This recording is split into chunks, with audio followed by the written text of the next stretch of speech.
Stoichiometry. Why do you think this topic is really important? Like, what's the use of learning this particular chapter? So let's understand what are the applications of learning this particular topic. Okay. Yeah. All right. So when you take a specific medicine, let's say, like when you take paracetamol, right? So let's say we are taking paracetamol.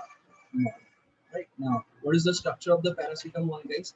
You basically see a benzene ring, okay, a benzene ring with the alternate single and double bond between the carbons. All these corners are they are basically representing the carbon. Okay. Then we have OH over here, and then we have NHCOCH3. Okay, this is the thing. All right, guys. So this is the paracetamol. All right, all means alcohol, so that is OH group. All, wherever like alcohol is basically having OH group, okay, or phenol is having OH group, so all is for that. This AM over here is for amine. Amide, that is like when the nitrogen is in connection with C double bond O. Okay, so that is that AM part. This is this OL part. Okay, yeah. And then para means the position. If this is one position, then this one is known as the para position. This is the para position. Okay. And then this aceta, this particular part is known as the aceta. Okay, this is aceta. So that's how we got the name. Okay, para aceta am ol, paracetamol, right? Now, when you want to prepare paracetamol, so obviously you will require like certain amount of phenol. Okay, certain amount of phenol. You'll require certain amount of NH2COCH3. Okay, what is this? This is phenol, and this is acetamide, right? This is the acetamide. So basically, the point is that like these two things they combine and they result in the formation of this particular product. Okay. Now, what mass of X gram of this thing will be combining with the Y gram of this thing, isn't it?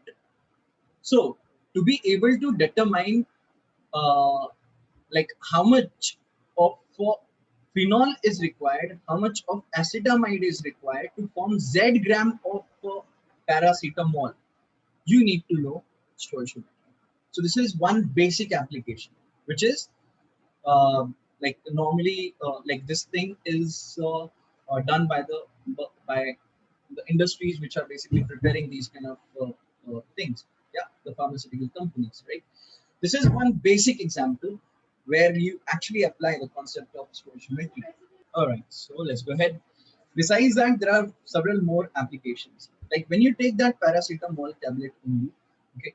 So suppose the tablet, if I'm good at drawing, I should be able to make a good tablet.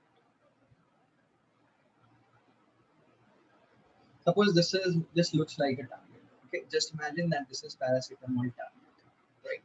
Now this particular tablet, do you think it is having only paracetamol in it? Paracetamol tablet, is that having only paracetamol in it? Is it? Do you think so? Let me tell you one thing. Like if you take diclofenac, okay, you must have seen that diclofenac is with the is never found as diclofenac. Never. Okay, it is found as diclofenac sodium. Okay, or it is found as diclofenac chloride. Okay, wherever you if you see a drug, if you see a medicine, okay, you will find that along with the active component, this is the active component which is going to produce some effect. This is the active component. But along with this active component, there is some more thing present. Okay, like either sodium ion is present, or chloride ion is present, or potassium ion is present, or calcium ion is present. Okay, anything like this would be present. Any idea why this kind of thing is present along with the tablet, along with the active component of the tablet? Any idea? Anyone? Because maybe when you are mixing those two parts of the components of the paracetamol, they don't naturally exist and they exist with such ions together. And when they react, this is the remainder. No. See, normally all our drugs, all our medicines, they are organic. Okay, all these are organic. Okay, you understand the term organic, by the way, guys? Do you people understand what's the organic mean?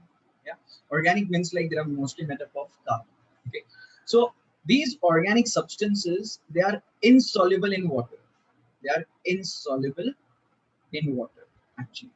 Okay, you know one thing, like oil is not soluble in water. Why? Because it is organic. Oil is organic. Yeah. So similarly, most of the organic compounds, I'm not saying all. Okay, most of the organic compounds, they are insoluble in water.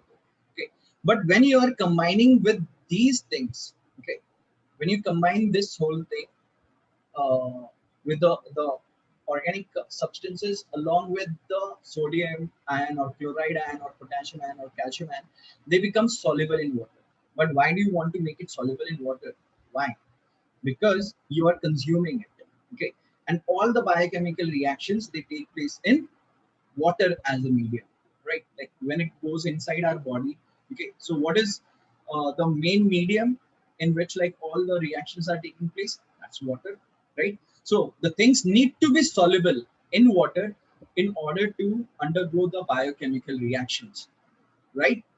Now, how much of like certain amount of the active component, let's say this is a gram, okay, that needs to be reacted with this additive that say, let's say that is b gram, that needs to be determined, right? Like you are making a tablet of let's say 500 milligram. Okay, that means certain milligram of paracetamol you will be taking and certain milligram of these additives you will be taking, so that this will become properly or sparingly soluble, or like nice properly soluble in water, basically, so that it will be undergoing the biochemical reaction.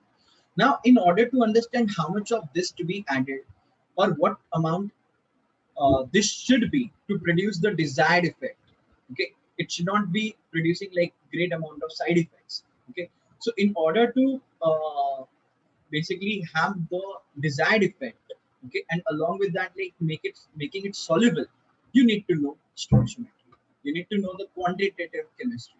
Okay, there's another application. Okay, right now, besides that,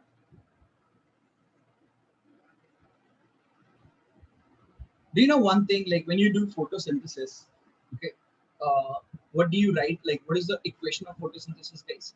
Any idea what is the equation of photosynthesis? CO2 plus H2O is equals to C6H12O6 plus O2, and Yeah. balancing with the, we have to balance. CO2 plus H2O, that is giving you, Yes, tell me again, C6H12 C6 C6H12O6 H12O6 plus plus plus H2, O2. H2O. H2O. Oh, O2, H O2, Plus O2, O2, O2 O2. O2. hello. I should not write H2O, is it? I don't think so. Yeah, H2O isn't produced. H2O is not produced. I'm It not sure if is. it No. is. It's It produced. is? Oh, it Okay. is. Oh. This is the balanced chemical equation, guys. Okay.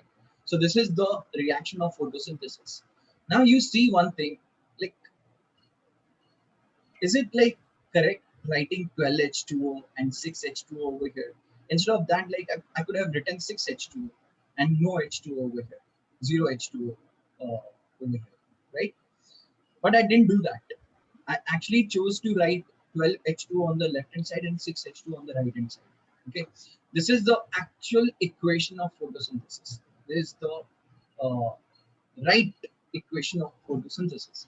Why is it so? Because this helps us in understanding that for the preparation of 1 mole of glucose, for the preparation of 1 mole of glucose, that is 180 gram of glucose, you will need 44 times 6 gram of carbon dioxide and and 12 times 18 80. gram of water. Okay, then only 180 gram of glucose will be produced. And yes, this will be having 32 times 6 gram of oxygen as the byproduct. Okay, and this is also a byproduct which is known as metabolic water. Metabolic. So the thing is, this whole process, when you will be learning, how many of you have taken biology? No, I have as well. In Anna. Anna, all right. So those people who have taken biology, they'll be learning this entire accounting. Okay, like in biology, you'll be seeing like how 6 carbon dioxide only, how 12 water molecules only undergoing the reactions. Like what's the use of having 12 water?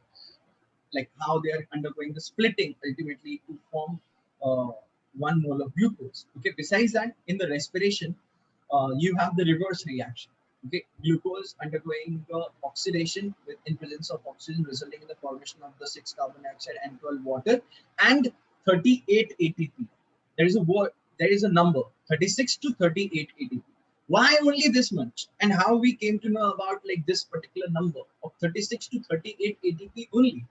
Okay, so for that also, to understand that as well, you will need the concepts. You need to know the concepts of stoichiometry. Okay, so I'm gonna give you one more example, one more application, and then we'll start with the topic. Now, when you do the excavation, during the excavation, you find some kind of mineral.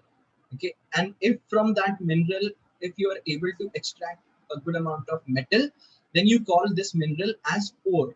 Okay, now let's say that I found an ore which is having iron and oxygen in it. Okay, so if it is having iron and oxygen in it, then what will be the name of the compound?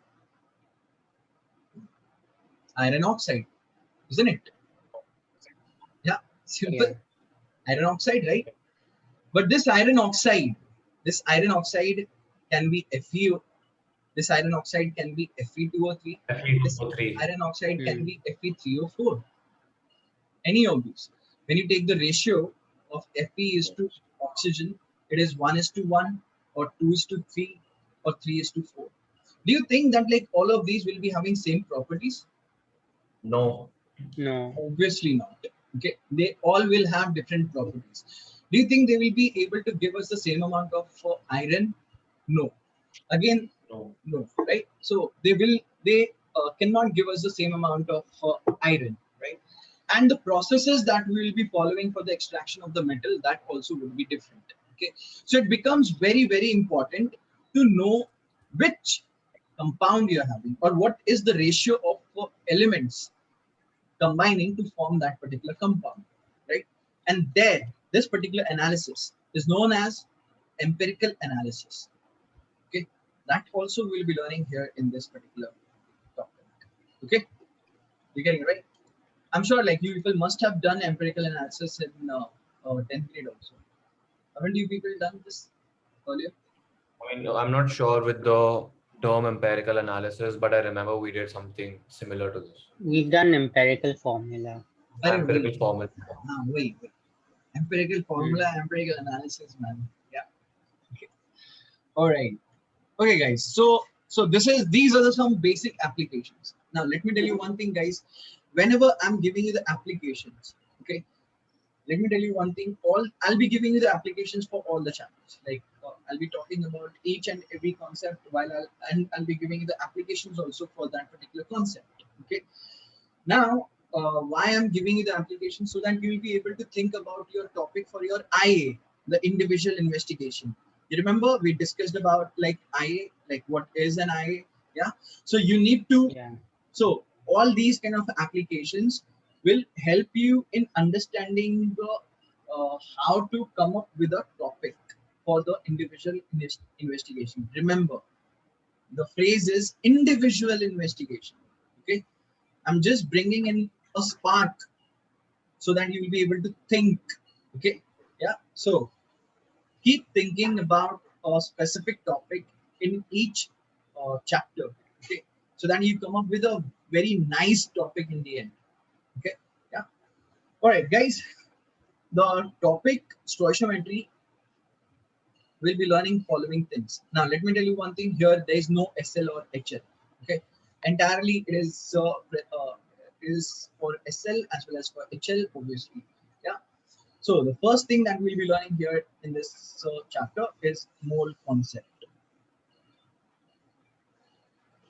Then we'll be seeing the solution chemistry.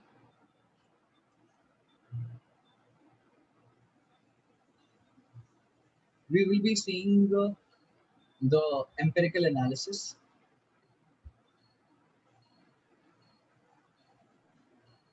Then we have stoichiometry of chemical reactions.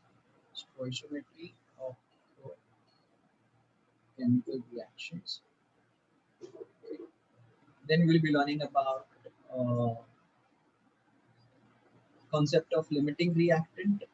Limiting reactant. Then that is LR basically. You must have heard of it. Then percentage purity. We'll be learning about percentage yield and gas equations. We'll be seeing gas laws. Okay, and then finally some miscellaneous problems, miscellaneous numerical problems. Yeah. So these are the things that we are going to cover here in this chapter, right? So I'll be sharing the notes with you people. Until this chapter gets over, I'll be sharing the link of this particular topic, the link, right? Okay, this I already taught in your pre-DP actually. Okay, so you remember I asked you the question that mole is not different from dozen, decade, century, all these things. Like when I say 1 dozen, what is it? 12. 12. When I say 1 decade, what is it? 10 years. 10. When I say 1 century, what is it? 100. 100. When I say 1 mole, what is it? It is 6.022 Yeah, 6.022 Avogadro's into 10 raised to 10 to 23. the power Let's 23. Yeah, let's name it. Let's say that like this number is Na, okay, which is known as Avogadro's number. This is known as Avogadro's number. Okay, all right, guys. Now see, the thing is, when I say so, it's just a number. Like you people know that 1 dozen is 12. Similarly, 1 mole is this particular number. That's it. Okay. All right, guys. When I say 1 dozen, that is equals to 12. When I say 2 dozen, what is that equal to? 24. 24. When I say 3 dozen, what's that equal to? 36. 36. When I say n dozen, what that would be equal to? 12. 12 N. times n, right? 12 times n. Okay. Now let's say that these numbers are the standard numbers. Okay. All these are the standard numbers. Okay. These are basically a specific standard number. Like the Avogadro's number is a standard number. Okay. So similarly, these are the standard numbers. Okay. So what you're doing, like to get the total count, and let's say the 12n, that is 36, is the total count. So to get the total count, what you're doing, you are multiplying the standard number with the number of dozens, right? Standard number multiplied by n. Agree? That's what you will doing, right? Similarly, Yeah. if I want, if I'm saying that 1 mole is having the number of particles in 1 mole, that is equals to Na. So number of particles in n moles, what that would be equal to n times Na. Agree? Yes. Yeah. Now let's name this number of particles in n moles equals to capital N. Okay. So what do we get? N times Na is equals to capital N, right? So with this, we get a formula that N is equals to capital N over Na. Like suppose if you want how many dozen equals to 48, what do? You divide 48, that is a random number, divided by the standard number to get the number of dozens, right? So any random number divided by the standard number. Random number divided by the standard number. Okay, that is giving you the number of moles. Agree? Simple Yeah. analogy. Yeah. Okay, so this is the very first formula that we got over here for the number of moles.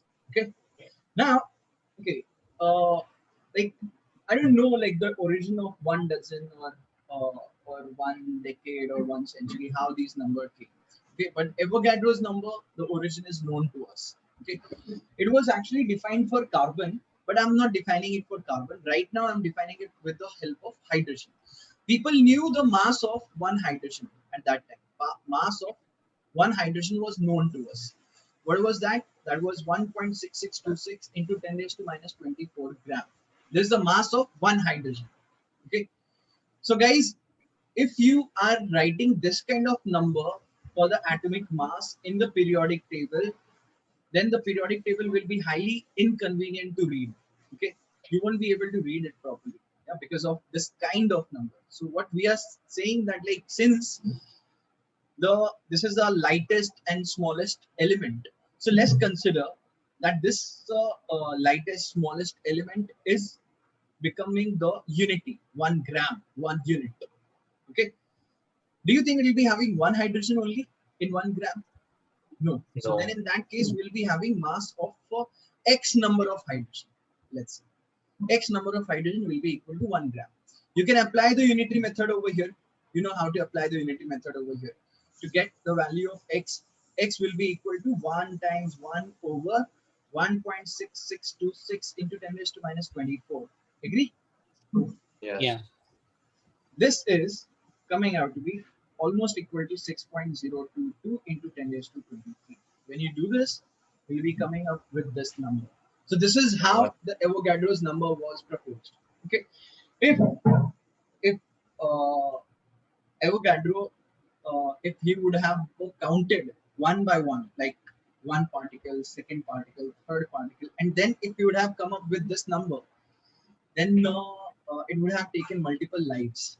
Okay, because in one life you cannot count these many numbers, this high number, right? So the point is that, like, this is how the concept of Avogadro's number was proposed. Now, what is 1 gram per hydrogen? What is 1 gram per hydrogen, guys? It is the atomic mass. You will know it, right? What is the atomic mass of hydrogen? 1 gram. One. One. Yeah. Yeah. So Yes. AR of hydrogen is equals to 1 gram. But is it the mass of one atom of hydrogen? No, 1 mole. One more. Exactly. This is mass of these many numbers of hydrogen, and that is equal to 1 mole. Mass of 1 mole of hydrogen is equals to 1 gram. Okay, that is known as the atomic mass. Okay, or I can say mass of 1 mole of any atom is its atomic mass. Any atom is equal to the atomic mass. Right, guys? Is that Yeah. clear? Yeah.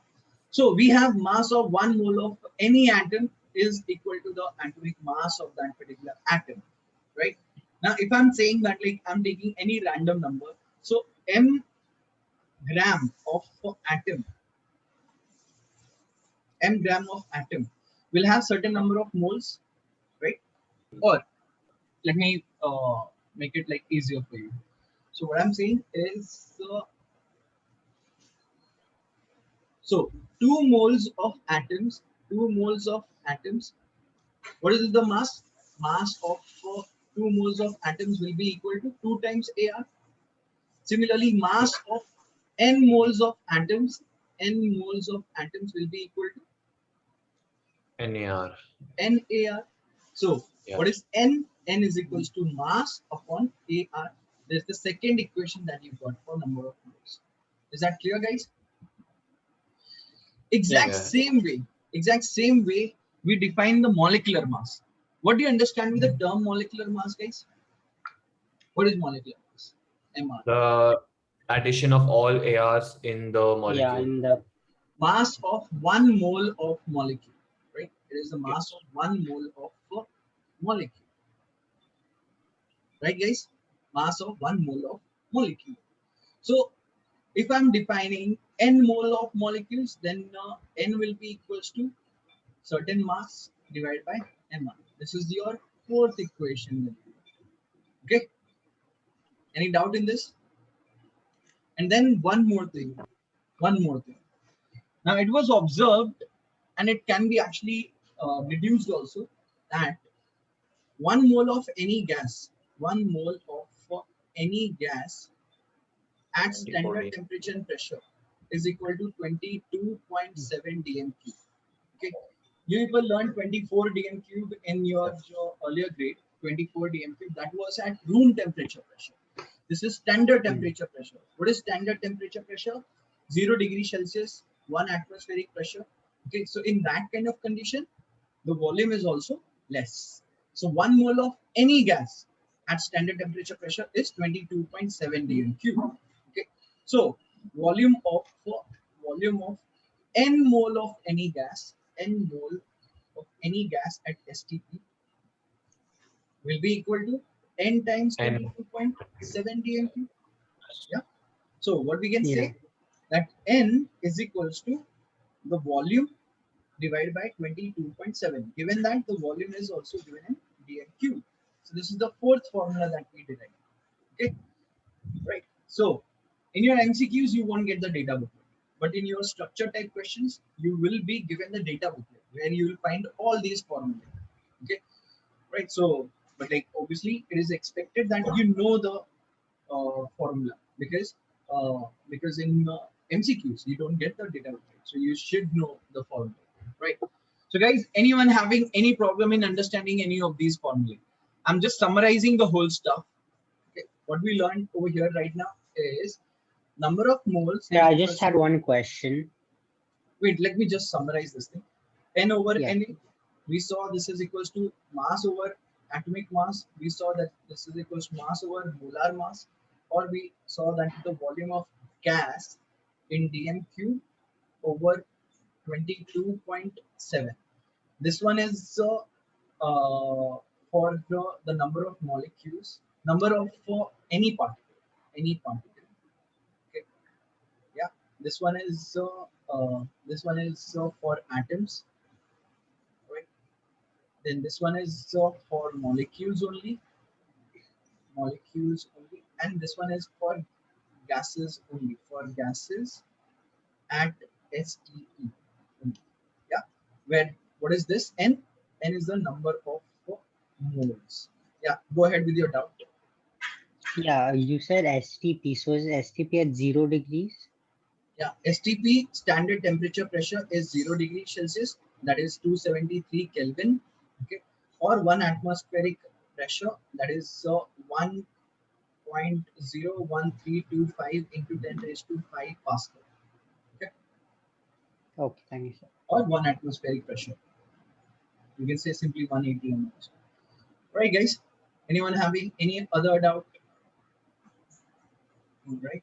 So based on these formulae, I'm gonna give you a set of questions. Okay, are you ready? Sure. do we need our calculator right now? Yeah, you can use calcium. I'll get it. I'll be back in 1 second.